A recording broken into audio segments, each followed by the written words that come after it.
Welcome back. Tonight, we dive into another true crime story, a real case filled with mystery, unanswered questions, and unsettling truths. Sit back, stay focused, and follow every detail. Because sometimes, reality is darker than fiction. Let's begin.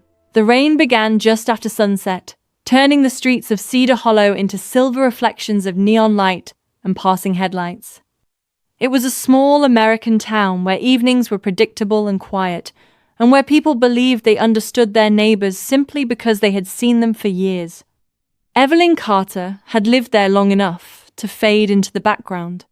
She rented a narrow two-story house at the end of Maple Street, painted pale blue with a porch light glowing every night.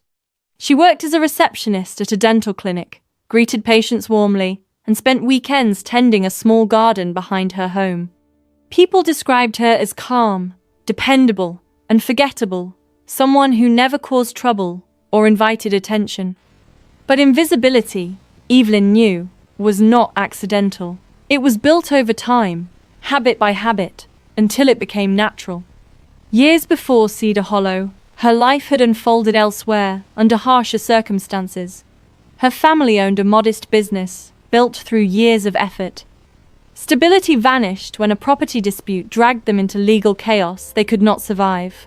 Contracts shifted, buildings changed hands, promises dissolved. By the end, the business was gone, and her father carried a bitterness that never faded. The name behind those transactions was Victor Hale. Evelyn rebuilt herself slowly. She moved, studied, and learned patience, the value of waiting until emotion cooled into clarity. By the time she arrived in Cedar Hollow, she carried calm on the surface and memory beneath it.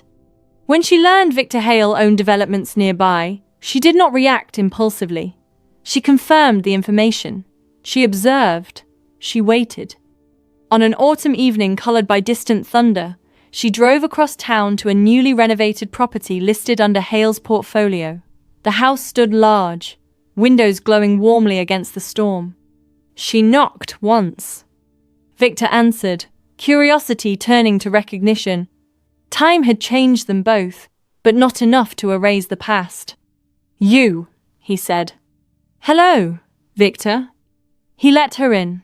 They sat across from each other in a living room smelling faintly of polished wood. Their conversation remained controlled. No accusations were shouted. Evelyn spoke of consequences, families displaced, futures rewritten by decisions made on paper. Victor responded with detachment, framing events as business rather than personal actions. Rain pressed harder against the windows. Silence settled between their words. When Evelyn rose to leave, Victor walked her to the door. She stepped into the storm and drove home with steady hands. The next morning, news spread quickly. Victor Hale had been found dead.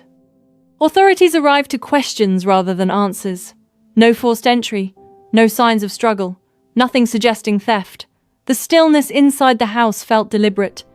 Detective Marcus Levin led the investigation, guided by detail rather than assumption. He reconstructed timelines from phone logs, cameras, and overlooked observations. One detail led him to Evelyn.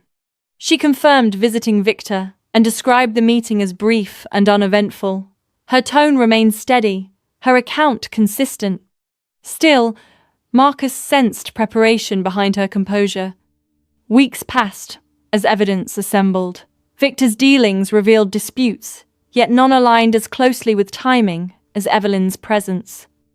Then a small discovery shifted everything. A personal item left behind, ordinary yet traceable, linking her to Victor's final hours. When Marcus returned with this information, Evelyn listened quietly. Years of silence seemed to fill the space between them.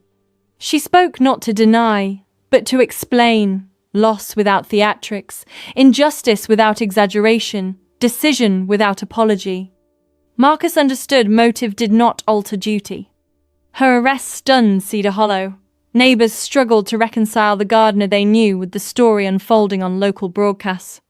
During proceedings, Evelyn remained composed.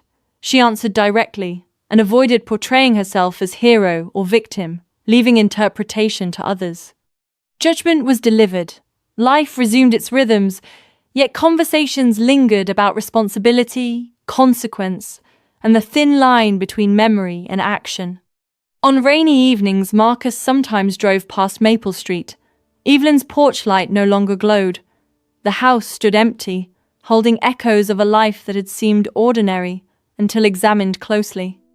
In that silence remained a reminder he carried forward, that stories rarely reveal themselves at first glance, and beneath calm surfaces entire histories may wait, shaping moments that change everything.